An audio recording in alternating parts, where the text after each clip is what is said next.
Hola a todos. Esta noche les tengo 4 confesiones de Reddit más perturbadoras que de verdad me quitaron el sueño. Ya saben qué hacer.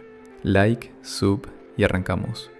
Y si estas historias te atrapan, únete al Lost Footage Club, nuestra comunidad privada donde los miembros comparten sus propios hallazgos perturbadores. El enlace está en la descripción.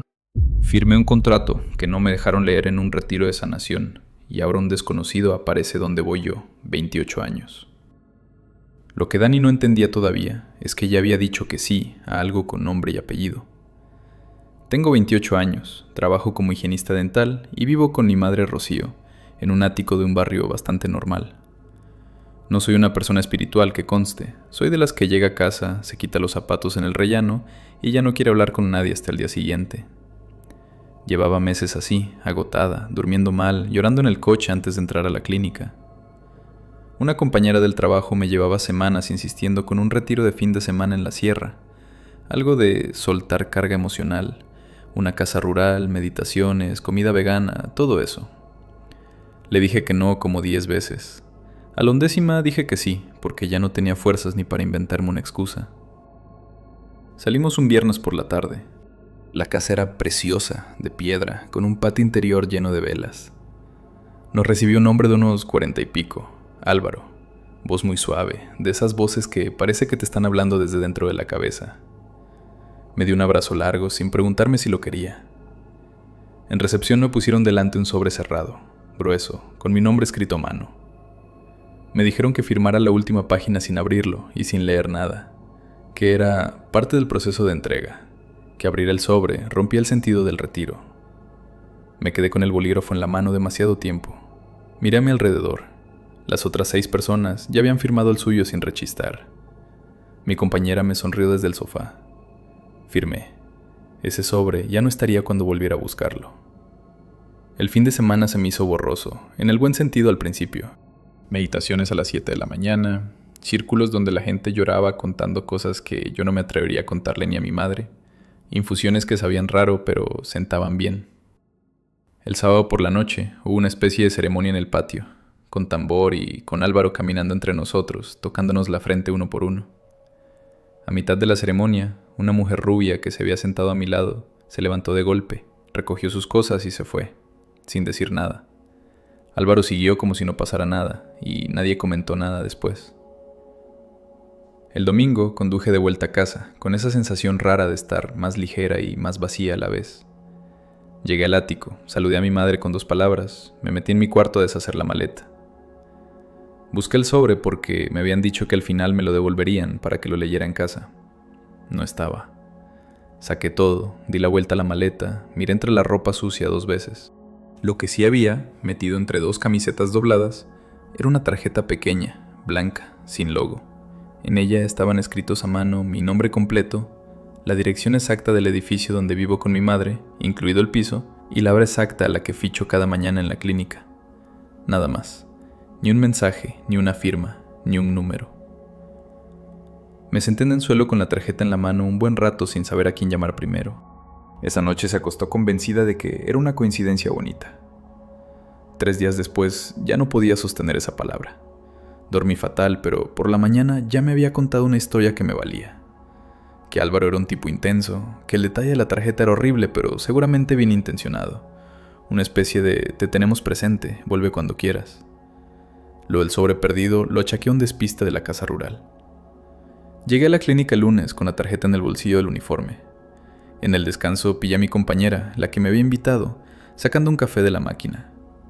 Le pregunté directamente si a ella también le habían devuelto el sobre con el contrato firmado.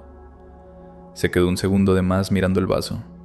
Me dijo que no me preocupara, que esos papeles los gestionaba Álvaro, que en unos días me mandaban una copia digital al correo y ya. Cuando intenté preguntarle por la mujer rubia que se había ido el sábado, me cortó con que tenía que volver al box de la doctora y se fue casi sin terminar el café. Fue raro, pero tampoco quise hacer un drama. Esa misma tarde, esperando el metro de vuelta a casa, lo vi por primera vez. Un hombre de unos 30 y tantos, chaqueta oscura, gorra en la mano, apoyada en la columna de enfrente del andén. No miraba el móvil, no miraba la pantalla de los trenes, no se movía, me miraba a mí. Cuando giré la cara, siguió mirándome. Cuando entró el tren, no se subió. Me senté en el vagón intentando recordar su cara, y ya casi no podía. Era una cara de esas que se te borra en cuanto la dejas de ver. El martes por la mañana estaba otra vez en la misma columna. El miércoles por la tarde lo vi en mi gimnasio, en una bicicleta estática colocada justo de cara a la puerta de entrada, con la ropa seca y la toalla doblada en el manillar como si no llevara ni 5 minutos allí, pero tampoco fuera a moverse nunca. Le mandó a Vega 14 notas de voz seguidas. La respuesta llegó en una sola. Vega me escuchó las notas de voz mientras volvía del trabajo y me llamó directamente. Me dijo, con esa voz suya de cuando ya no está jugando, que fuera a la policía al día siguiente sin falta. Yo me sentí ridícula. ¿Qué iba a denunciar exactamente? ¿Que un señor existía en sitios públicos a los que yo también iba? No le había hablado, no se me había acercado, no me había tocado, no había sacado un móvil para grabarme. Le dije a Vega que esperaría verlo una vez más para estar segura, y nada más colgar, me odié por haberlo dicho. El jueves salí tardísimo de la clínica, porque se nos alargó una urgencia. Llegué a mi calle pasadas las 10:30 de la noche. Mi calle a esa hora es tranquila. Hay una panadería cerrada, un bar que ya está bajando la persiana y poco más. Saqué las llaves antes de cruzar, por costumbre. Levanté la vista hacia el portal y ahí, en la acera de enfrente, justo debajo de la farola, estaba él. La misma chaqueta oscura, las manos en los bolsillos. No me miraba a mí esta vez. Tenía la cabeza echada hacia atrás y miraba hacia arriba, hacia el último piso del edificio, hacia las ventanas de mi ático, las de mi cuarto, donde mi madre había dejado la luz pequeña encendida, esperándome. Me metí en el portal sin mirar atrás, cerré la puerta con el hombro y subí los 6 pisos andando, porque no me atrevía a quedarme quieta dentro del ascensor. Su madre fue la primera persona en decirlo en voz alta sin suavizarlo. Esa misma noche se lo conté a mi madre, sentados en la cocina, con la persiana medio bajada porque ya no me fiaba ni de mi propia ventana. Rocío se puso blanca, me agarró las 2 manos y me dijo que íbamos a la comisaría a primera hora, sin discusión. Y fuimos. Pusimos una denuncia por seguimiento. Los 2 agentes que nos atendieron fueron muy amables, eso lo reconozco, pero también muy claros. Sin una foto del hombre, sin el contrato, sin un mensaje, sin un contacto físico. Lo único que podían hacer era registrar la denuncia y darme un número. Me dijeron que llamara al 112 si volvía a verlo cerca del portal. Salimos de allí mi madre y yo, sintiéndonos exactamente igual de solas que al entrar. Esa tarde escribí a Álvaro al número desde el que nos habían mandado los detalles del retiro. Le pedí, educadamente, una copia del contrato que había firmado. Tardó casi un día en contestar. Me respondió con un mensaje larguísimo, lleno de palabras suaves. Que el documento era un acuerdo simbólico de apertura, que yo había aceptado libremente acompañamiento durante mi proceso, que confiara, que el malestar formaba parte de la integración. Le contesté que no me valía, que quería el papel. Le dije que ya había denunciado. Esa última frase no le gustó. Me escribió una sola línea más, diciendo que entendía mi confusión y que estaba disponible para una llamada. Le pedí la llamada. No volvió a contestar nunca más. Vega se vino a dormir al ático 3 noches seguidas, con una mochila y un spray de pimienta que no sé de dónde sacó. El hombre, mientras tanto, dejó de esconderse. El viernes, en la parada del metro, me miró desde la otra punta del andén y me hizo un gesto con la cabeza. Un saludo pequeño, como se saluda a una conocida con la que no te apetece hablar. Casi se me cae el café. En el trabajo, mi compañera ya ni siquiera fingía. Salía del office en cuanto yo entraba, cambiaba de pasillo, comía con la doctora en otro turno.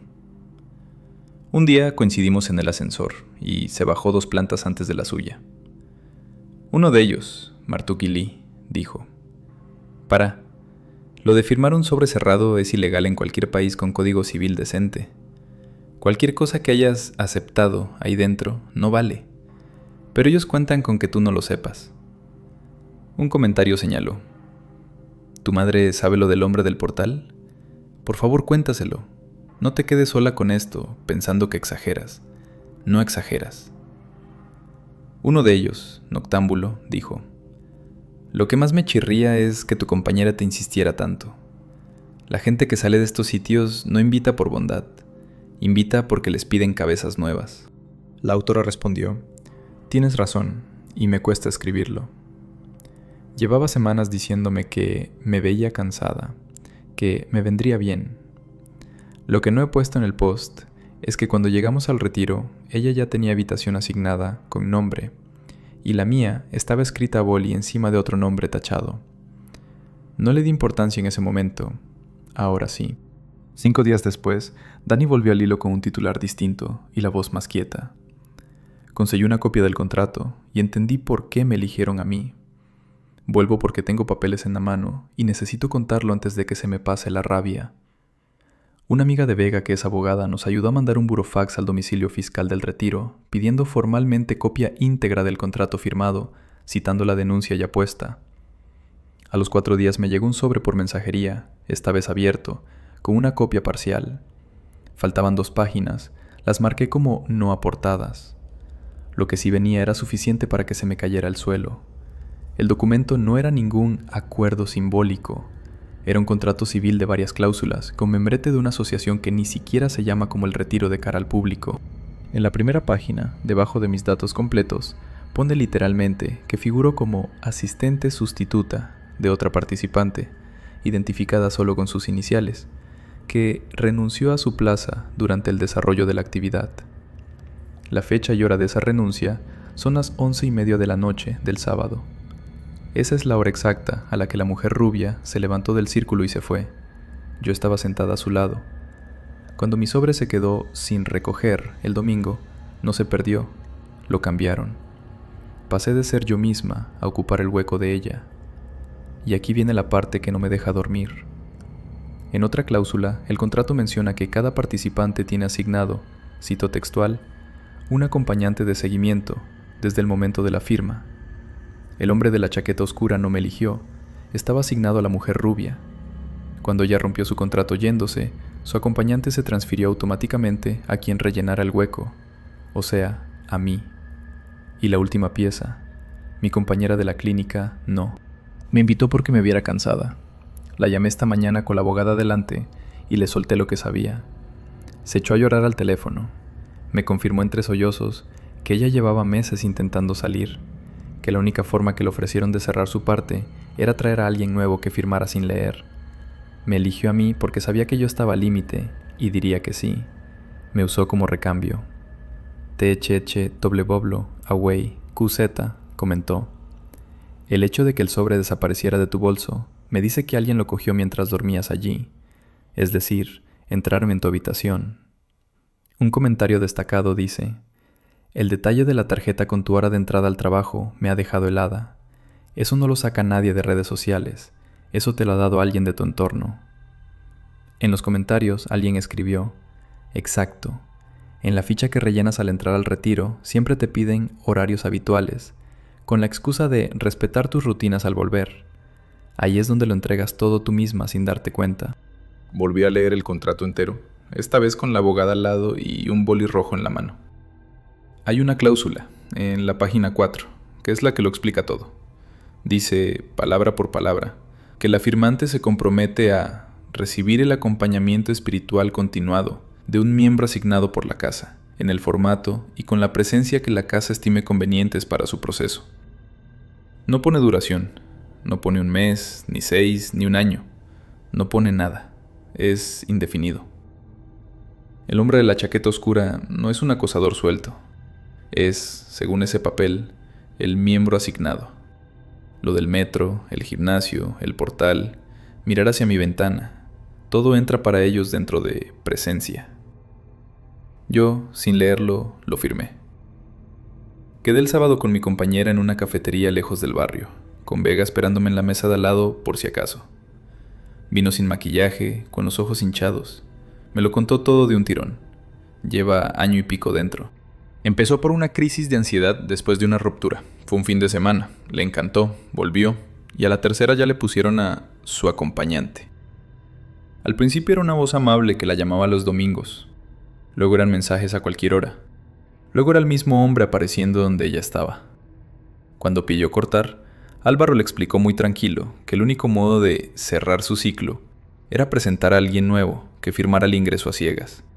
Necesitaba un cuerpo que ocupara su lugar en la lista.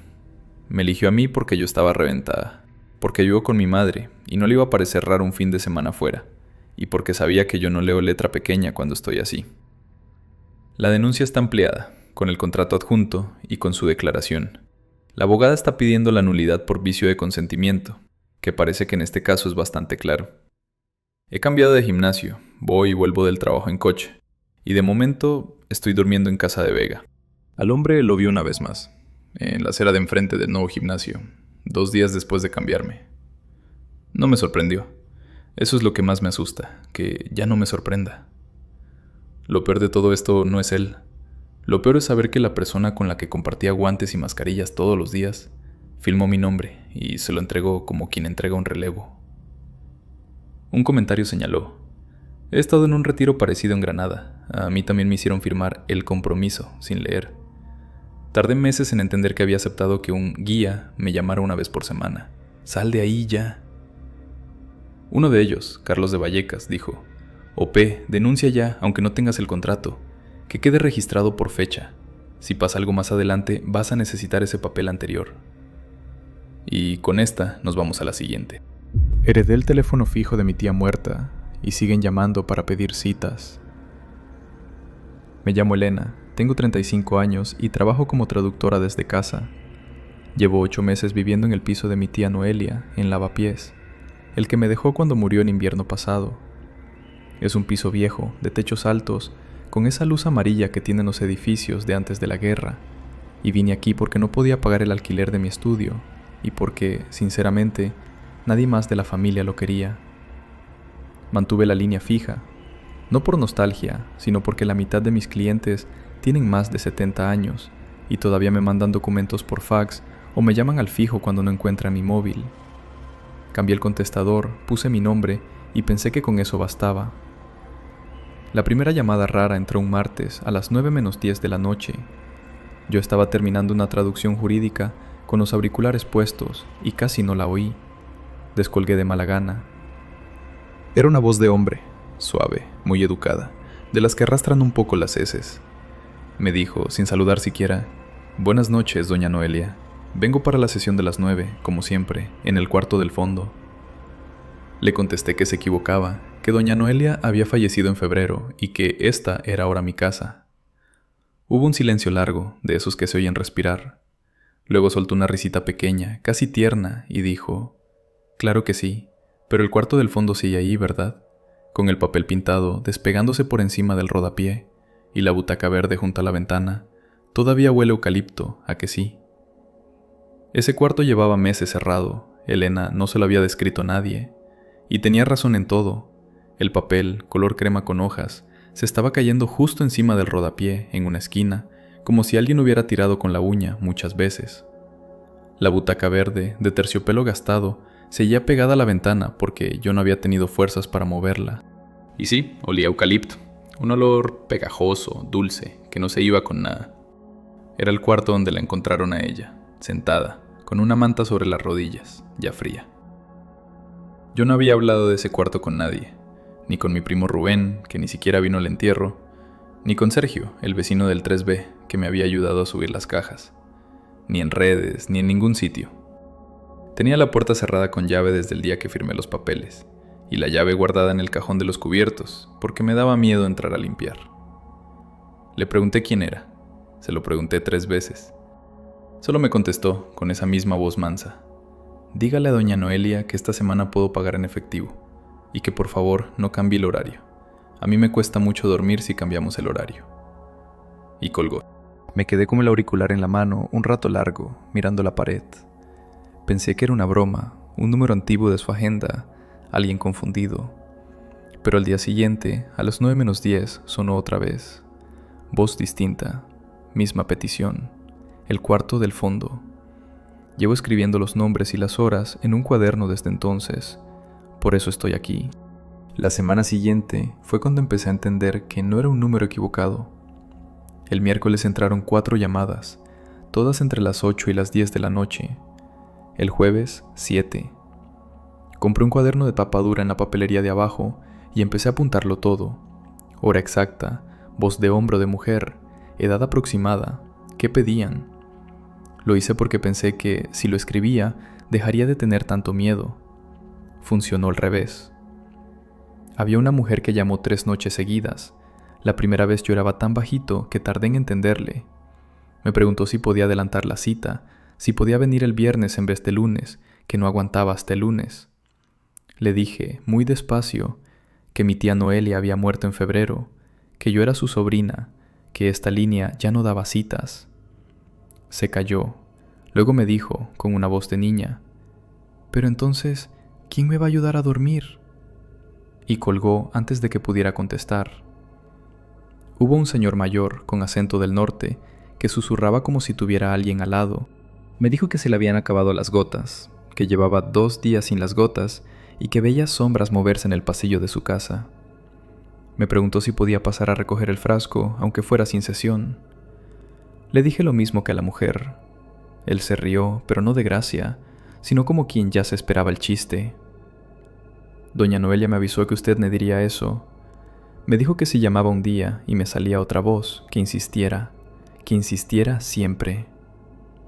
Esa fue la frase que me rompió algo por dentro, porque significaba que ella sabía, que mi tía, antes de morir, les había dejado preparados para mí. Esa noche dejó todas las luces del piso encendidas, hasta la del cuarto del fondo. Llevo desde entonces durmiendo con la lámpara del salón puesta y la puerta de mi habitación entornada, para oír el pasillo. No es lógico, ya lo sé. La voz entra por el cable del teléfono, no por debajo de la puerta. Pero el cuerpo no atiende razones, cuando llevas días oyendo a desconocidos describirte habitaciones de tu propia casa. Algunos cuelgan cuando les digo que ha muerto, otros se ofenden, como si yo les estuviera mintiendo para quedarme con su turno. Una chica joven, con voz pastosa, me dijo, «Ya, claro, y supongo que tampoco existe el sobre». No me atreví a preguntarle qué sobre. Apunté la frase en el cuaderno y subrayé «sobre» 2 veces. El sábado me llamó mi primo Rubén al móvil. Hacía meses que no hablábamos. Me preguntó muy por encima si me estaba acostumbrando al piso, si dormía bien, si el teléfono daba mucha guerra. Se lo dije así sin pensar, que sí, que entraban llamadas raras de gente buscando a Noelia. Hubo un silencio. Luego me preguntó, bajando la voz, si había contestado alguna. Le dije que a varias. Otro silencio, más largo. Me dijo, «Elena, hazme un favor. No les digas que está muerta. Diles que está de viaje. Diles lo que sea, pero no eso». Le pregunté por qué.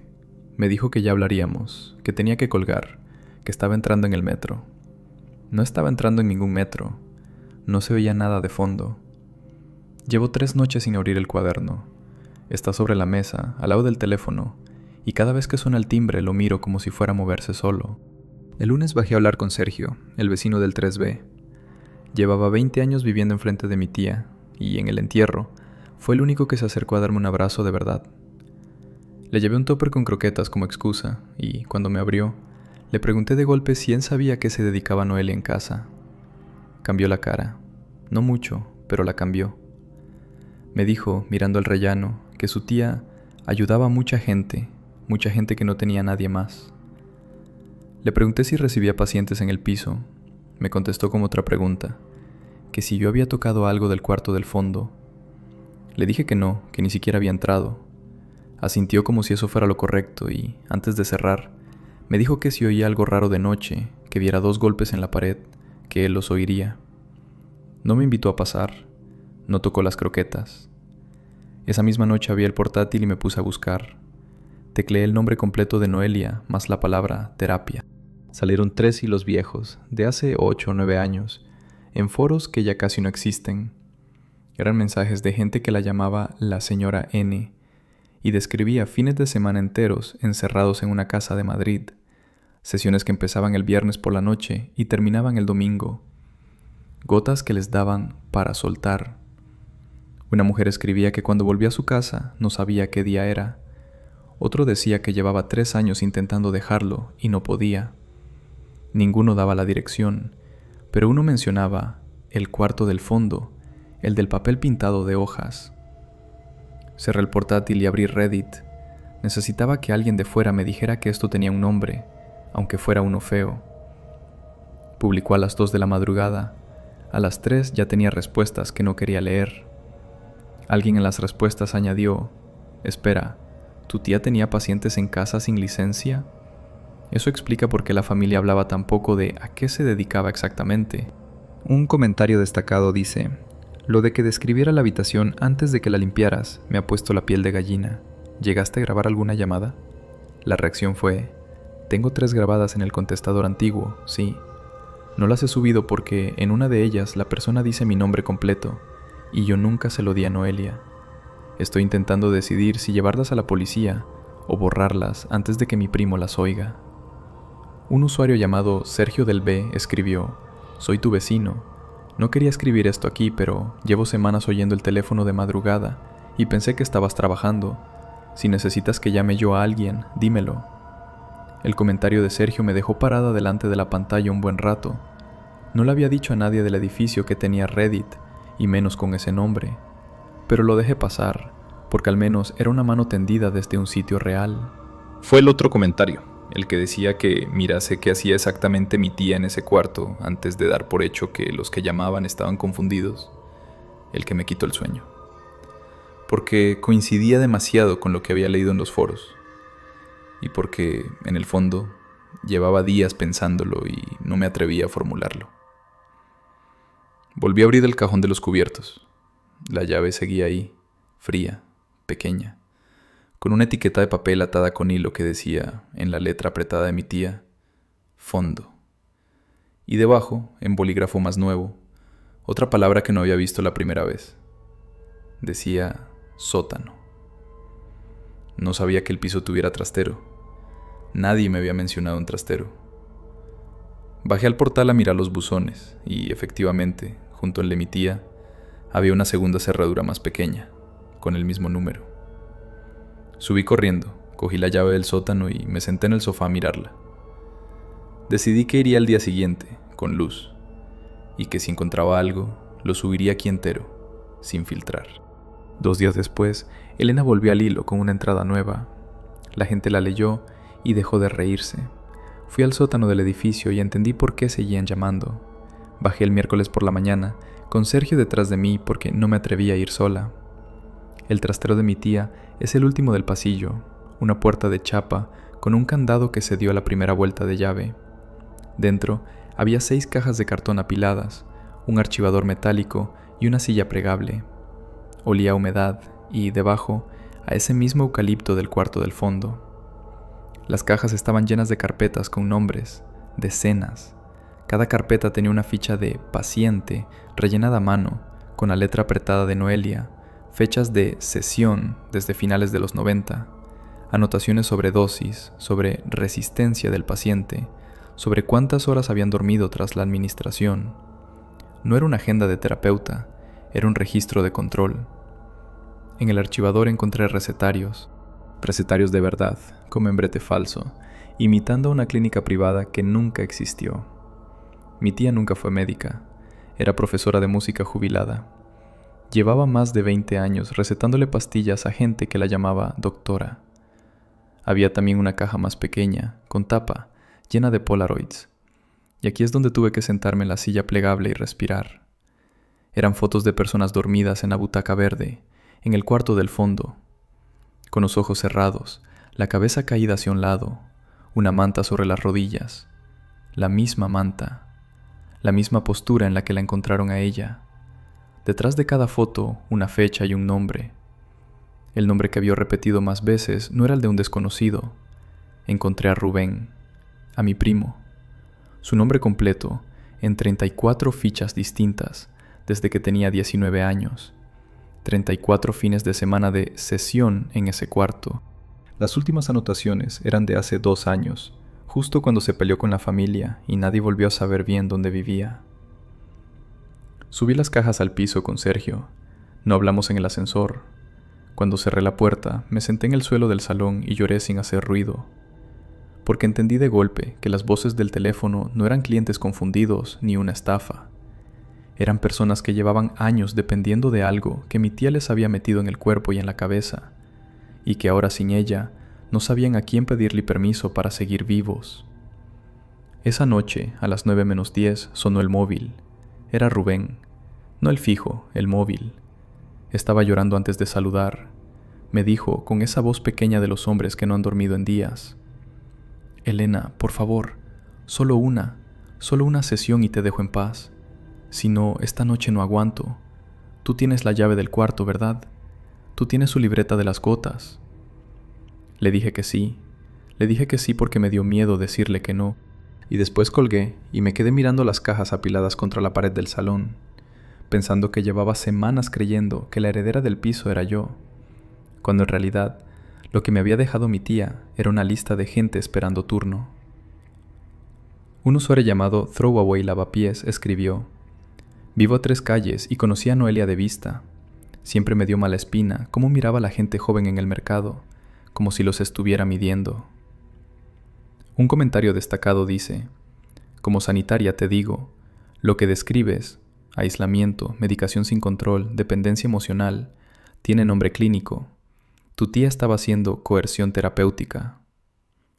Rubia Insomne intervino: Exacto, y lo peor es que esas víctimas ahora no tienen a dónde ir. Por eso siguen llamando al único número que asocian con estar a salvo, aunque ese sitio nunca fue seguro. 6 meses después, Elena volvió a abrir el hilo. Lo que escribió no sonaba final. Han pasado 6 meses desde la última vez que actualicé. Voy a contar lo poco que tengo y luego os dejo en paz. Lo primero que hice fue cortar la línea fija. No la di de baja por internet. Bajé en persona a la oficina y firmé los papeles delante de una señora que no entendía por qué me temblaban tanto las manos para una gestión tan tonta. También cambié la cerradura del piso y la del trastero, aunque ya no quedaba nada dentro. Sergio me ayudó a bajar las cajas hasta un taxi. Casi todas las carpetas, los recetarios falsos, las Polaroids, todo eso lo llevé a la policía judicial con un abogado al lado. Tardaron 3 horas en tomarme declaración. Me dijeron que abrirían diligencias, y desde entonces me han llamado 2 veces para preguntas concretas, ninguna para contarme nada. Me quedé con una sola carpeta, la de Rubén. No por proteger a mi tía, sino porque dentro estaba su letra de los 19 años, escribiendo que quería irse a casa, y no quería que esa hoja entrara en un expediente y se perdiera entre miles. A Rubén no lo abandoné, no pude. Llamó esa misma noche, después de las cajas, y llamó la siguiente y la siguiente. Le di mi número de móvil, le dije que el fijo ya no existía, que las gotas tampoco, que su tía estaba muerta de verdad y que yo no era ella. Lloró mucho. Le busqué un centro de salud mental con plaza. Le acompañé las 3 primeras veces. Le pagó la mitad del alquiler de una habitación en Vallecas para que no vuelva al sitio donde vivía antes. Sigue llamándome casi todas las noches. A veces hablamos 10 minutos, a veces 2 horas. Y aquí viene la parte por la que llevo semanas sin atreverme a escribir. Lo que oyó esa madrugada no venía del teléfono. La semana pasada, Rubén tuvo una crisis a las 4 de la mañana. Me llamó diciendo que no podía respirar, que las paredes se le venían encima, que necesitaba que alguien le dijera qué hacer paso a paso. Y yo, medio dormida, le contesté con una voz que no era la mía. Era suave, paciente, un poco arrastrada en las heces. Le dije: Tranquilo, cariño, ahora cierra los ojos y cuéntame, despacito, ¿qué ves en la pared? Me oí desde fuera. Me oí ser ella. Colgué cuando él se calmó. Me quedé sentada en la cocina, con la luz apagada, repitiendo en voz alta frases mías, frases de traductora de 35 años, para asegurarme de que mi voz seguía estando ahí debajo. Y sí estaba, pero la otra también. Y la otra sabe cosas que yo no sé. Sabe en qué orden hay que decirle las cosas a alguien que lleva años dependiendo de que le hablen así. Duermo 4 horas malas. No he limpiado el cuarto del fondo. El papel pintado sigue cayéndose. La butaca verde sigue junto a la ventana. Y a veces, cuando paso por delante, freno medio segundo, como quien saluda sin querer a alguien que ya no está. Os escribo porque necesito que alguien de fuera me lea esto y me diga lo que mi cabeza no se atreve a decirme. Porque heredé un piso y una línea y un cuaderno de nombres. Y empiezo a sospechar que también heredé el sitio que esa mujer ocupaba en la vida de los demás. Alguien en las respuestas añadió: El detalle de que reconozcas su tono en tu propia voz es lo que más me ha dolido. Eso es contagio, Elena. Sal de ese piso. Y con eso, pasamos a la siguiente historia. Encontré a mi mejor amigo ensayando mi panegírico. fechado para el mes que viene. La autora firma como Nuria, 32 años, farmacéutica de guardia. Lo que cuenta empezó en una carretera vacía. Me llamo Nuria, tengo 32 años y trabajo de farmacéutica en el turno de tarde-noche de una farmacia 24 horas. Vivo en una residencia universitaria a las afueras, en una habitación grande que alquilo barata porque cubro algunas guardias del botiquín interno. Comparto el cuarto con mi hermana menor, que está acabando el grado. Os doy estos detalles porque, después de lo que pasó, cada uno de ellos importa. Aquella noche volvía de un congreso farmacéutico en otra provincia. Salí tarde, sobre las 11, porque me había quedado en la cena de clausura. Cogí la comarcal porque el GPS marcaba 20 minutos menos que la autovía. Era una carretera estrecha, sin arcén, con pinos a ambos lados y ni una sola farola. A los 15 kilómetros vi unos faros detrás, altos, muy altos, de los que te ciegan por el retrovisor. Reduje para que adelantara. No adelantó. Aceleré a 120 en un tramo donde no debía pasar de 90. Tampoco se quedó atrás. Iba pegado, tan cerca que dejé de ver los faros y solo veía la luz blanca inundando el coche por dentro. En una curva a la derecha me di un toque en el parachoques. No fuerte, lo justo para que las ruedas mordieran la grava del borde y yo notara cómo el volante tiraba hacia los pinos. Frené, contrafrené y por puro milagro volví al asfalto. El coche de atrás aprovechó la recta siguiente, me adelantó sin prisa y se perdió en la oscuridad. Era un monovolumen oscuro, no pude leer la matrícula. Llamó a la única persona en la que confiaba a esas horas. Paré en la primera gasolinera abierta y llamé a Joaquín, mi mejor amigo desde la universidad. Le conté todo entre hipos. Me dijo lo que necesitaba oír, que respirara, que esperara allí, que durmiera en la gasolinera si hacía falta. Se ofreció a venir. A buscarme. Le dije que no, que estaba a 1:30 y que ya se me pasaría. Estuvo al teléfono conmigo los 40 minutos que tardé en arrancar otra vez. Al día siguiente, en la farmacia, se lo conté a Iván, mi compañero de turno. Iván es de los que no se alarman por nada, y aún así frunció el ceño y me dijo que denunciara, aunque no tuviera matrícula. No denuncié. Me convencí de que había sido un conductor borracho, de que ya estaría a 3 provincias de distancia, de que no volvería a verlo. 3 días después salí a tirar la basura antes de empezar el turno. Eran las 9:15 de la noche. El monovolumen oscuro estaba aparcado enfrente de mi residencia, con el motor en marcha y las luces apagadas. Dentro había un hombre, mirando directamente hacia mi portal. Llevaba puesta una camisa de cuadros verdes y negros, una que yo había regalado a Joaquín por su cumpleaños en marzo. La reconocí por el botón de repuesto que le cosí yo misma, en hilo rojo, en el puño derecho. Intentó convencerse de que la camisa era una casualidad.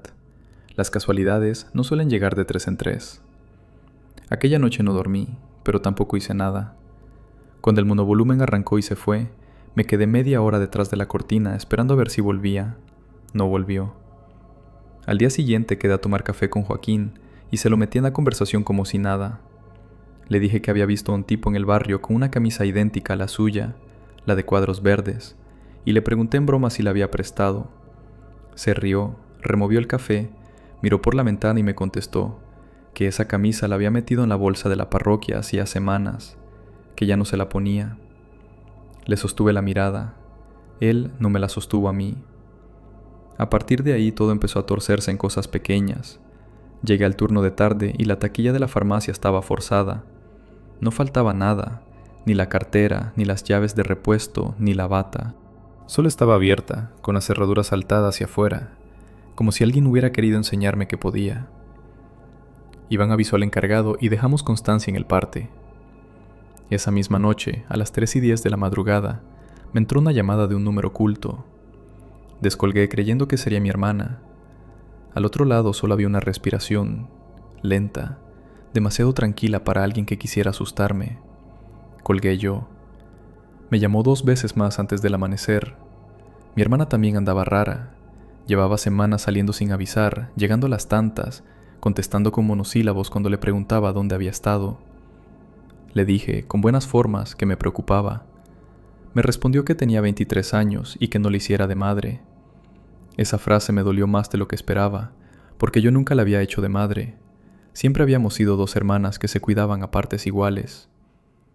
En la farmacia, Iván dejó de hacer como que no se daba cuenta. El jueves, a mitad del turno, Iván me pilló mirando hacia el escaparate por enésima vez.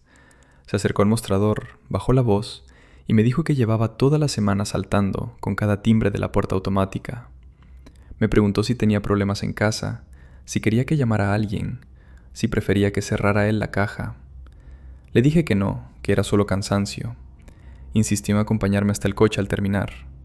Acepté porque no me quedaban fuerzas para fingir lo contrario. Salimos a las 11:15. El aparcamiento de la residencia, 2 calles más allá, estaba casi vacío. Y allí estaba otra vez. El mismo monovolumen oscuro, aparcado en batería, con el motor al ralentí y el habitáculo a oscuras. Iván lo vio antes que yo, porque me agarró del brazo y me dijo que siguiera caminando sin girar la cabeza. Me metió en mi coche, esperó a que arrancara y se quedó en mitad de la calle mirando la matrícula hasta que el monovolumen aceleró y desapareció por la rotonda. Me mandó la matrícula por mensaje. Me dijo que mañana mismo fuéramos juntos a la comisaría. No fui a comisaría. Conduje hasta el portal de Joaquín. Tenía una llave suya desde hacía 4 años, de la época en la que le regaba las plantas cuando se iba de vacaciones. No avisé. No llamé al telefonillo. Subí los 3 pisos andando, con la llave en el puño, decidida a entrar sin avisar y a preguntárselo a la cara. Subí los 3 pisos sin avisar. La llave seguía en su llavero después de 4 años. Metí la llave despacio para que el bombín no chasqueara. La puerta cedió sin un crujido. Dentro olía a café recién hecho y a su colonia de siempre. En el recibidor estaba su mochila, sus zapatillas alineadas, todo en su sitio, como si Joaquín no esperase visita y a la vez tampoco esperase irse. Oí su voz desde el dormitorio del fondo. No hablaba por teléfono. Era una voz declamada, lenta, con pausas, como cuando alguien lee un texto en alto para escucharse a sí mismo. Me quité los botines en el pasillo y avancé pegada a la pared. La puerta del dormitorio estaba entreabierta a 2 dedos. Lo vi por el resquicio. Estaba de pie frente al espejo del armario, vestido con un traje oscuro que yo no le conocía, camisa blanca, corbata negra mal anudada. Tenía un folio en la mano y leía en voz alta. Decía mi nombre. Decía mi nombre completo, los 2 apellidos, y a continuación una frase que tardé varios segundos en entender, porque mi cerebro se negaba a procesarla. Decía que yo había sido una hermana, una amiga, una compañera. En pasado. Hablaba de mí en pasado. Leía mi panegírico. Corregía la entonación. Repetía una frase 3 veces, probando dónde poner el énfasis. Una de esas frases recordaba la tarde que mi padre nos llevó al embalse y yo me caí del pantalán. Eso no lo sabía nadie más que mi hermana y yo. Al final del folio leyó, con la misma voz cuidada, la fecha del funeral. 18 del mes que viene, iglesia de mi pueblo, 11 de la mañana. Saqué el móvil con la mano temblando y grabé 12 segundos. No sé cómo no se me cayó. Retrocedí por el pasillo descalza, recogí los botines, cerré la puerta empujándola con el cuerpo para que no sonara el pestillo. Bajé las escaleras sin respirar. Condujo hasta la residencia con las 2 manos clavadas al volante. Esa misma madrugada abrió este hilo. Estoy escribiendo desde el cuarto, con la puerta cerrada con llave y una silla bajo el pomo. Mi hermana aún no ha vuelto. He visto el video 4 veces para asegurarme de que no me lo he inventado. No me lo he inventado. Se le oye perfectamente decir mi nombre y la fecha. No sé qué hacer. Si voy a la policía con un video de 12 segundos de un hombre leyendo un papel, me van a decir que es teatro, que es un guión, que es cualquier cosa. Necesito entender de dónde ha salido ese folio antes de moverme. Mañana, cuando él salga a trabajar, voy a volver a entrar. Si ese papel sigue en el piso, lo encuentro. Una cosa más, y por eso escribo aquí en vez de en otro lado. En el folio que sostenía Joaquín, arriba del todo, había un membrete impreso. No pude leerlo desde el pasillo, pero estoy casi segura de que no era un membrete de papelería normal. Tenía un escudo pequeño y 2 líneas de texto bajo el nombre. Necesito vuestra ayuda. Necesito saber si alguien ha visto algo parecido antes. Alguien en las respuestas añadió: espera, ¿el panegírico estaba impreso con membrete de funeraria? Eso no es un amigo raro. Eso es un contrato. Necesito que vuelvas a leer ese papel. En los comentarios, alguien escribió: por favor, no vuelvas a ese piso sola. Si tienes que recoger algo, lleva a Iván o a quien sea de la farmacia, pero no entres sola otra vez. 5 horas después del primer post, Nuria volvió al hilo con un título nuevo. Están los tres al otro lado de la puerta. Esto es la actualización que prometí, escrita rápido porque no me queda mucho margen. Por favor, leedlo entero. Esta mañana, en cuanto vi por la ventana que Joaquín salía con la bolsa del gimnasio, cogí el coche y volví a su piso. Entré con la llave. El folio del panegírico ya no estaba en la mesilla, estaba en el cubo del papel de la cocina, arrugado en 4. Lo saqué, lo alicé sobre la encimera y lo fotografié entero, por las 2 caras. Tenía membrete, Funeraria San Cristóbal, una de las 2 que hay en mi ciudad, la que está en Avenida Vieja. Bajo el nombre, una referencia de expediente y un código de barras. En el reverso, escrito a boli, había una lista de cosas. Tono más bajo en la frase del embalse: no llorar en la fecha, dejar 3 segundos antes del nombre. Salí del piso, me metí en una cafetería y llamé a la funeraria. Dije que era la familia, que quería confirmar los datos del servicio del 18. La señora al otro lado tecleó. Me leyó mi nombre completo, me leyó mi DNI, me describió la foto que tenían adjunta, y era una foto mía de hace 2 veranos, sacada en la playa, una foto que solo está en el móvil de mi hermana. Me dijo que el servicio estaba pagado por adelantado en efectivo hace 3 semanas. Me dijo el nombre de la persona contratante. Era el nombre de mi hermana, sus 2 apellidos, su DNI, su firma escaneada. Joaquín no es el que ha montado esto. Joaquín estaba ensayando porque alguien le pidió que ensayara, y ese alguien duerme en la cama de al lado de la mía. El hilo se llenó en minutos. 2 respuestas se quedaron arriba. Un comentario señaló: farmacéutica aquí también. Si Joaquín tuvo acceso a tu bolso o tu botiquín en las últimas semanas, revisa cada blister. Los bordes despegados se ven a contraluz.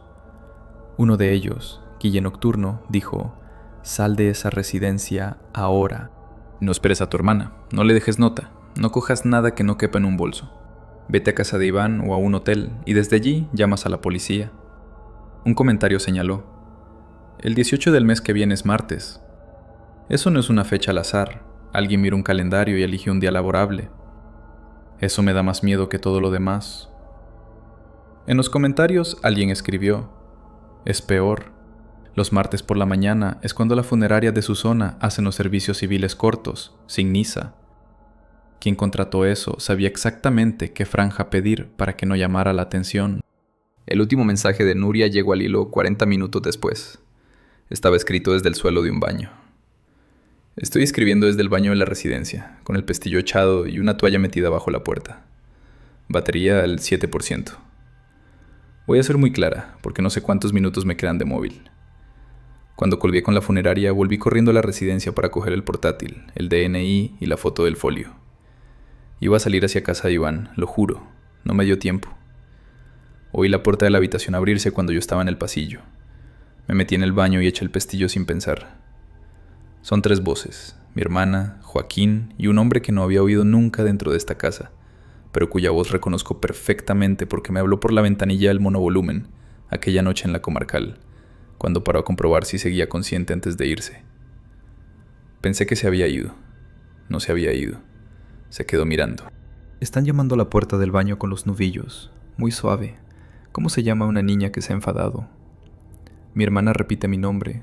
Dice que abra, que quieren hablar, que no es lo que parece, que se lo explico todo si abro. Joaquín dice mi nombre detrás de ella, más bajo, y le tiembla la voz. El tercero no dice nada, solo oigo su respiración, la misma respiración de las llamadas de las 3 de la madrugada. No tengo arma, no tengo ventana, este baño es interior. La policía local de mi ciudad es el 112. Por favor, si alguien lee esto en tiempo real y está en mi provincia, o sabe llamar desde fuera, llamad y decid la dirección. Residencia Universitaria Santa Clara, habitación 214.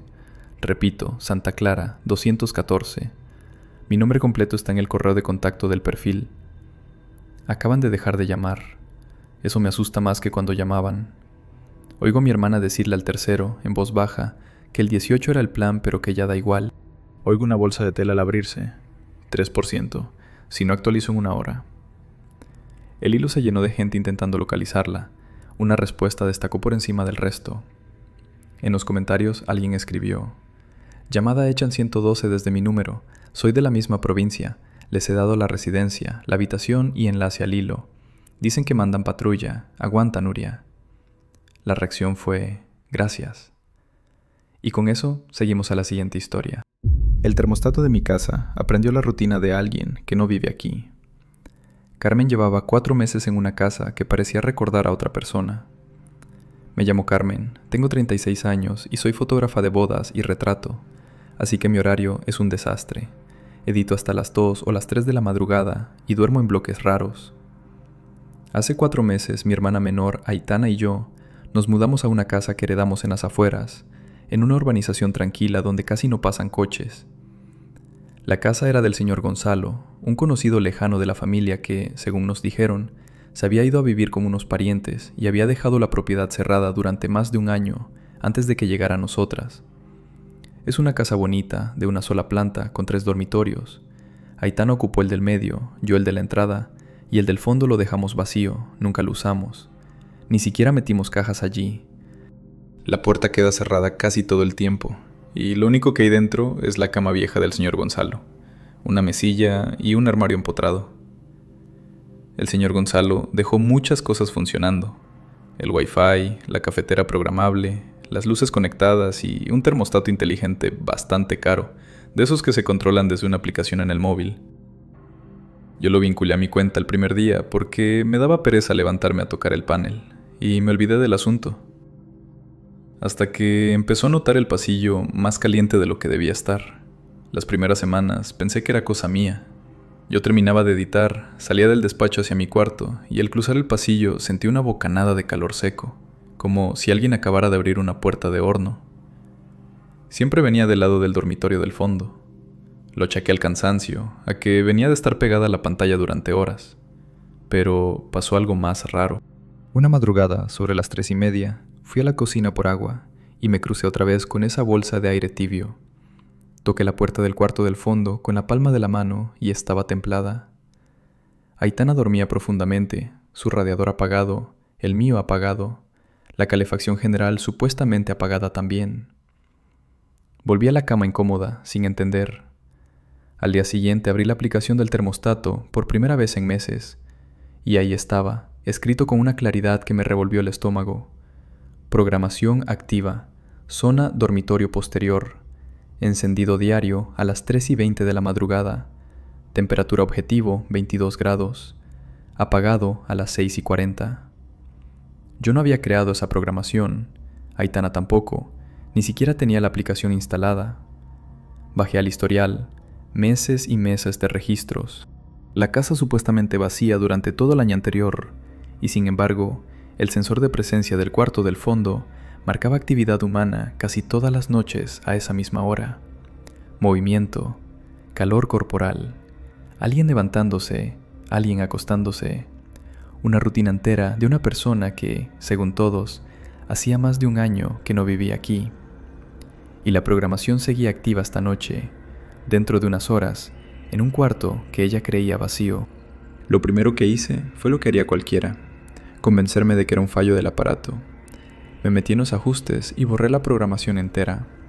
Eliminé la zona del dormitorio del fondo, bajé al cuadro eléctrico y le quité corriente al concentrador, ese cubo blanco que coordina todos los dispositivos. Lo dejé desenchufado, encima del mueble, como un trofeo. Me acosté tranquila por primera vez en semanas. A las 3:20 de la madrugada me desperté sola, sin alarma, no sé por qué. Cogí el móvil, abrí la aplicación y ahí estaba otra vez. Zona dormitorio posterior, encendido, objetivo 22 grados. El concentrador se había desenchufado encima del mueble. Lo miré durante un minuto entero, como si fuera a moverse. No se movió, pero la temperatura del cuarto del fondo, según el sensor, ya iba por los 20 y subiendo. Grabé un video con el móvil, enfoqué el cubo desenchufado, el cable colgando en el aire y luego la pantalla de la aplicación con el horario activo. Lo guardé en una carpeta nueva que llamé Pruebas, porque no me fiaba ni de mis propios recuerdos. A la mañana siguiente intentó hablarlo en la cocina sin darle importancia, Le enseñé el video a Aitana mientras desayunábamos. Ella miró la pantalla apenas 2 segundos, se encogió de hombros y dijo que esos cacharros viejos hacen cosas raras, que igual tenía batería interna, que dejara de obsesionarme, y enseguida cambió de tema. Me preguntó por una boda que tenía el sábado, por el objetivo nuevo que quería comprarme, por cualquier cosa con tal de no seguir hablando del termostato. Mi hermana, que se pasa 20 minutos analizando por qué un camarero no le sonrió, despachó aquello en 6 segundos. Esa noche dejé mi puerta abierta. Quería oír algo. Pasos, una tos, el crujido de un colchón, lo que fuera. Me quedé tumbada boca arriba, con la oreja apuntando al pasillo hasta pasadas las 4. No oí absolutamente nada, ni una tabla, ni una respiración. Silencio total. Por la mañana revisé el historial del sensor. 3:22, movimiento detectado en el dormitorio posterior. 3:24, movimiento. 3:31, movimiento. La habitación había estado activa durante 10 minutos a pocos metros de mi cabeza, y yo, despierta y atenta, no había escuchado nada. A mediodía, con el sol entrando por todas las ventanas, junté valor y abrí la puerta del cuarto del fondo. La cama estaba hecha con una precisión que me incomodó. Las esquinas tirantes, la colcha sin una sola arruga. Sobre la almohada había una marca hundida, redonda, del tamaño exacto de una cabeza. Y olía a tabaco rubio, un olor tenue pero limpio, reciente, de los que se quedan en la ropa después de fumar un cigarrillo, de pie junto a una ventana. Aitana no fuma, yo lo dejé hace 9 años. Cerré la puerta despacio y no le conté nada a mi hermana. Pero esa misma tarde, al pasar por el pasillo, vio que la puerta volvía a estar entornada y ella no la había tocado. Pasé toda la tarde siguiente metida en los ajustes de la aplicación, en esa parte donde casi nadie entra. Usuarios vinculados, dispositivos, historial de cuentas. Y ahí lo encontré. Bajo mi nombre, en gris, aparecía otro perfil activo. Gonzalo, propietario principal. No invitado, no antiguo, no archivado, principal. El mío figuraba como secundario, debajo del suyo. Tenía preferencias guardadas con un nivel de detalle que daba escalofríos. Temperatura preferida, 22 grados en dormitorio, 18 en salón. Hora de despertar programada, 3:25 de la madrugada. Cafetera vinculada, modo expreso doble, encendido automático a las 3:32. Persianas, no instaladas, pero el perfil las tenía configuradas como si las hubiera. Era una rutina entera, montada por una persona que vivía de noche. Pulsé eliminar cuenta. Me pidió confirmación. Confirmé. Me pidió contraseña de administrador. Probé las que recordaba del señor Gonzalo en los papeles de la herencia, y una funcionó. El perfil desapareció. Sentí, por primera vez en días, que respiraba. A la mañana siguiente abrí la aplicación con el café en la mano. El perfil de Gonzalo estaba de nuevo arriba. Propietario principal, preferencias intactas, como si yo no hubiera tocado nada. Hice capturas de todo, cada pantalla, cada registro, cada marca de tiempo.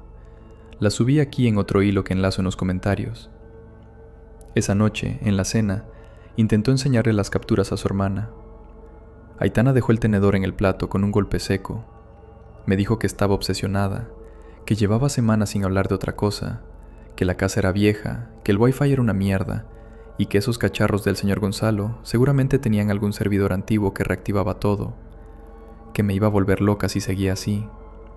Lo dijo demasiado rápido, sin mirarme, removiendo la ensalada con un movimiento mecánico. Le pregunté por qué cerraba siempre la puerta del cuarto del fondo. Porque lo hacía. Yo la dejaba entornada cada mañana, y cada tarde, al volver de una sesión, la encontraba cerrada a cal y canto. Aitana se quedó callada un segundo de más. Luego dijo que era por la corriente, que se colaba aire por la ventana y se enfriaba el pasillo. La ventana de ese cuarto lleva meses sellada con cinta. Yo misma la sellé. Esa noche puse una cámara pequeña, de las que uso para hacer timelapse, apuntando a la puerta del fondo desde mi habitación. La dejé grabando hasta las 5 de la mañana. Cuando revisé el archivo por la mañana, había un corte de 14 minutos, justo entre las 3:19 y las 3:33. El resto del video estaba intacto, solo faltaba esa franja. Decido publicar esto porque ya no sé si lo que tengo encima es un fantasma, un fallo o algo mucho peor que vive dentro de mi propia familia. Los comentarios empezaron a llegar antes de que ella cerrara la aplicación. Uno de ellos, Luna de Marzo, dijo: eso de que la app guarde meses de presencia en una casa supuestamente vacía no es un bug. Alguien tenía llave y entraba mientras la casa estaba en venta. Uno de ellos, hijo del eco, dijo: mi tía compró una casa así, regalada.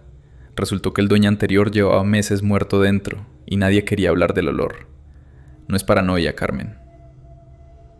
Uno de ellos, Perla Negra, dijo: tu hermana sabe algo.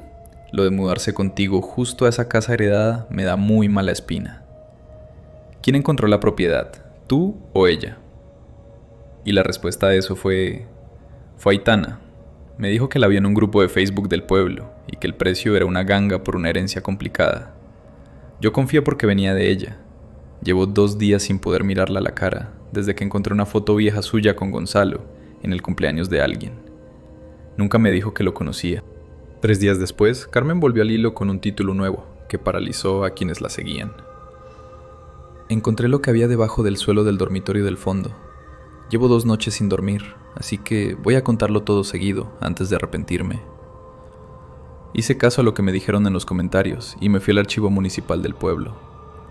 Pedí los registros de la parcela y los avisos vecinales del último par de años. El señor Gonzalo fue declarado desaparecido hace 14 meses. Hubo denuncia, hubo búsqueda los primeros días, hubo 2 notas en el boletín local, y luego, de un día para otro, el caso se cerró. No por hallazgo, por petición expresa de la familia.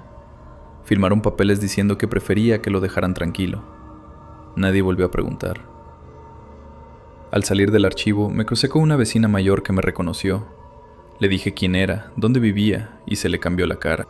Me agarró del codo, me llevó a un lado del portal y me susurró, sin mirarme a los ojos, que dejara de remover, que esa familia había pagado mucho para que la casa quedara en silencio, y que la gente del barrio ya tenía bastante. Se fue sin despedirse. Volví a casa temblando. Esa noche cerré la puerta del cuarto del fondo con llave por primera vez y me la guardé en el bolsillo del pijama. Aitana cenó conmigo, normal, como si nada. Nos acostamos las 2 antes de la 1. A las 3:22, el sensor registró movimiento en el dormitorio posterior. La puerta seguía cerrada con llave. Yo seguía teniendo la llave. Por la mañana, en cuanto Aitana salió a hacer un recado, entré. La cama estaba hecha, otra vez. Pero había un detalle que antes no estaba. Una tabla del suelo, junto al pie de la cama, asomaba apenas 1 milímetro más alta que las demás. La levanté con un destornillador. Salió limpia, como si lo hubieran movido muchas veces. Debajo había un hueco poco profundo y dentro una caja de hojalata vieja de galletas. La abrí en el suelo, con la mano temblándome tanto que se me cayó la tapa. Dentro estaba el carnet de identidad del señor Gonzalo, con su foto. Un manojo de llaves de esta casa, gastadas, como el llavero de un equipo de fútbol local. Y una nota doblada en 4, escrita a mano, con letra redonda e inclinada hacia la derecha. La letra de mi hermana. La conozco desde que aprendí a escribir. La nota decía, palabra por palabra: si encuentras esto, ya es tarde para preguntar. Sigue durmiendo en tu cuarto y no toques el termostato, por favor. Volví a poner la tabla, coloqué la cama tal como estaba, cerré la puerta con llave. Y aquí estoy, escribiendo desde el coche, aparcada a 2 calles, sin saber si volver a entrar. Los comentarios estallaron en minutos. Un comentario destacado dice: 14 meses desaparecido y la familia cierra el caso. Eso no lo hace una familia que busca a su hijo. Eso lo hace una familia que ya sabe dónde está. En los comentarios alguien escribió: Carmen, por lo que más quieras, no duermas ahí esta noche. Coge la caja, coge el carnet, vete a una comisaría que no sea la del pueblo y cuéntalo todo. Hoy, no mañana. Volví a entrar a la casa esa misma noche. No tenía dónde ir. Mis ahorros se fueron en la entrada, en el notario, en los arreglos, y la hipoteca está a mi nombre. Aparcar el coche en otro sitio era un parche de 3 horas, no una salida. Aitana me esperaba en la cocina, con 2 tazas servidas. Me sentó delante, sin teatro. Le puse la caja de hojalata sobre la mesa, abierta. Ella miró el carnet, miró la nota con su propia letra y suspiró como quien lleva años esperando ese suspiro. Me dijo que el señor Gonzalo era su tío segundo, que casi nadie en la familia lo nombraba en voz alta porque sus cosas siempre habían sido un lío, deudas raras, gente alrededor que no convenía. Cuando desapareció, la familia movió papeles para cerrar el caso rápido. Lo que no se dijo en ningún sitio, me contó Aitana, es que necesitaban a alguien viviendo en la casa, alguien de fuera, limpia, sin apellido manchado, que con su presencia normalizara la dirección, que pagara recibos a su nombre, que recibiera correo, que saliera al jardín los domingos. Por eso la casa estaba tan barata, por eso ella la encontró tan rápido, por eso aceptaron mi oferta sin regatear.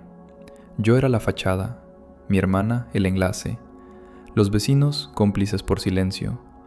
El termostato y la cafetera siguen programados porque alguien de la familia, me dijo, viene de vez en cuando a comprobar que la rutina del tío sigue intacta. ¿Para qué? No me lo quiso explicar. Yo tampoco insistí. Le pregunté qué pasaba si me iba. Me recordó, sin levantar la voz, que el contrato lo firmé yo, que las deudas las asumí yo, y que la única persona que en esta historia podría tener un problema penal por las cosas raras del señor Gonzalo era la propietaria actual, es decir, yo. Llevo 6 noches durmiendo aquí desde esa conversación. Cerré la cuenta con todos vosotros para no seguir contando cosas que ya no puedo deshacer. Esto lo escribo solo para terminar lo que empecé. Anoche, a las 3:20, oí el clic de la caldera en el pasillo. El aire del cuarto del fondo empezó a calentarse otra vez, despacio, hasta los 22 grados de siempre. No cogí el móvil, no abrí la aplicación. Me di la vuelta en la cama, mirando hacia la pared, y conté hasta que el ruido se hizo costumbre. Mañana hay boda, tengo que madrugar. Un comentario destacado dice: lo de la vecina susurrándote que dejes el tema es la señal más roja que he leído este mes. En los pueblos pequeños la gente entierra cosas literales para no remover apellidos. Y con esa caldera todavía encendiéndose puntual, cerramos por hoy. Gracias por quedarte hasta el final. Si estas historias te acompañan, suscríbete y nos vemos en la próxima.